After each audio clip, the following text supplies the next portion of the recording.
If you see a soda called Uncle Al's Pop at your local gas station, leave it on the shelf. I've already lost a friend to it. Now I'm a victim of that evil drink as well. I guess I should start from the beginning.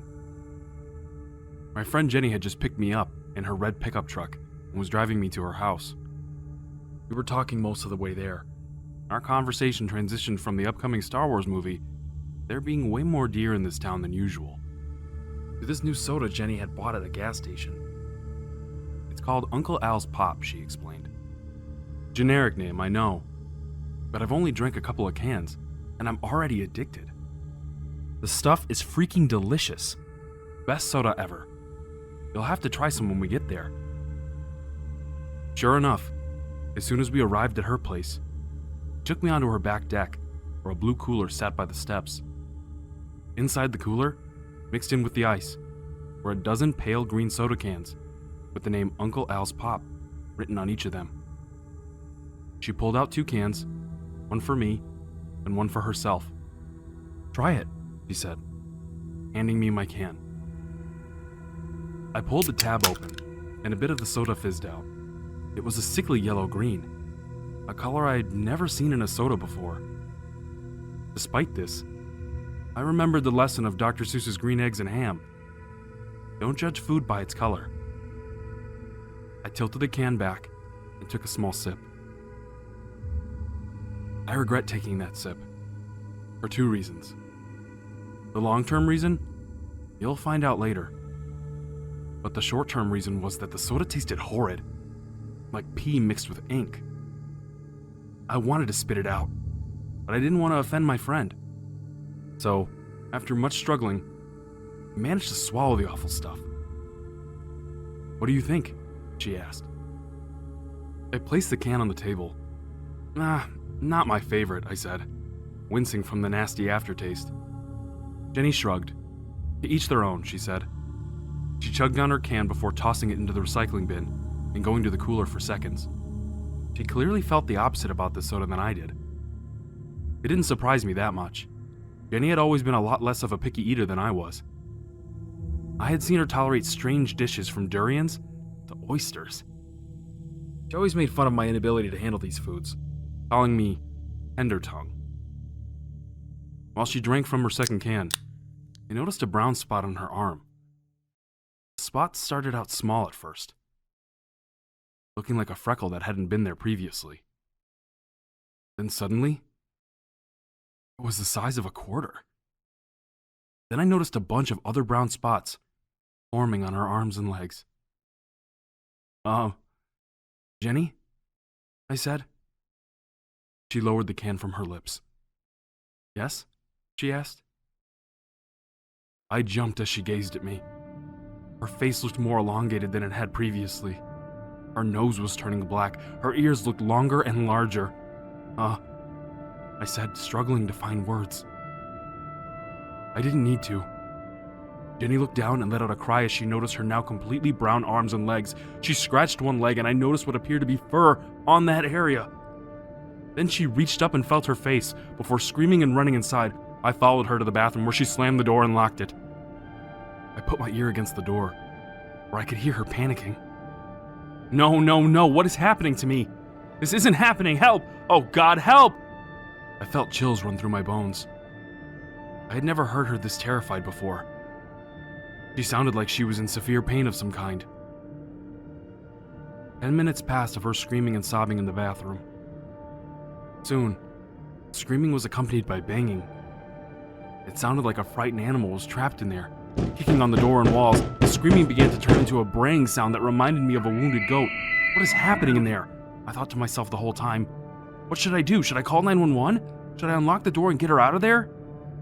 My thoughts were interrupted by the sounds of breaking glass, which I instantly realized was the bathroom window. I ran to the living room and peeked out the window there, noticing a deer galloping from the area where the bathroom was. The deer turned and looked in my direction. I swear to God, I noticed a strange expression in its eyes. An expression that resembled a mixture between fear confusion, and sadness. After a few minutes of staring at me like that, the deer turned, ran off into the woods. The next day, I got a call from Jenny's mother, telling me that her daughter was missing and asking me if I had any idea where she was. I lied and told her that I hadn't seen her recently. I mean, would you believe me if I told you I had seen your daughter turn into a deer after drinking a magic soda of some kind? She told me she'd call the police if Jenny wasn't seen by tonight, and I hung up. That's when I noticed the brown spot on my arm, identical to the one that I had seen on Jenny. I touched it with one finger. It felt like fur. I realized to my horror that whatever was in the soda was affecting me as well. Clearly, my transformation wouldn't be as fast as Jenny's, since I didn't drink anywhere near as much soda as she did. But sooner or later, I would be a deer, like her. And then I remembered the growing deer population. How many other people had drank that soda without knowing what was in each can? How many folks were running around the town, losing their minds in the body of a hoofed mammal? It's been about a week since my transformation started. I've locked myself up in my basement, since I didn't want anyone to be freaked out by the mutant deer monster running around. Every hour, I feel my organs and bones slowly reshaping. God, it hurts. As horrific as Jenny's transformation may have been, at least it was fast compared to mine, only lasting about 10 minutes, as opposed to being drawn out over a week.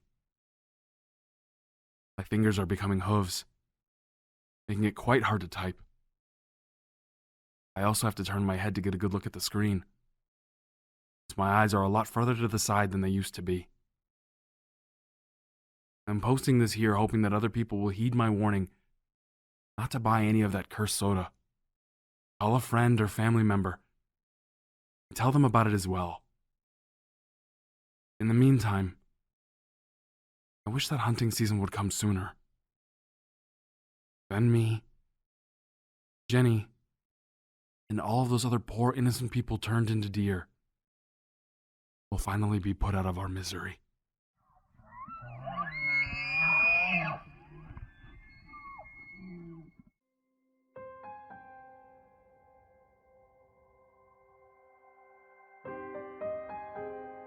Hey guys, it's Wolf.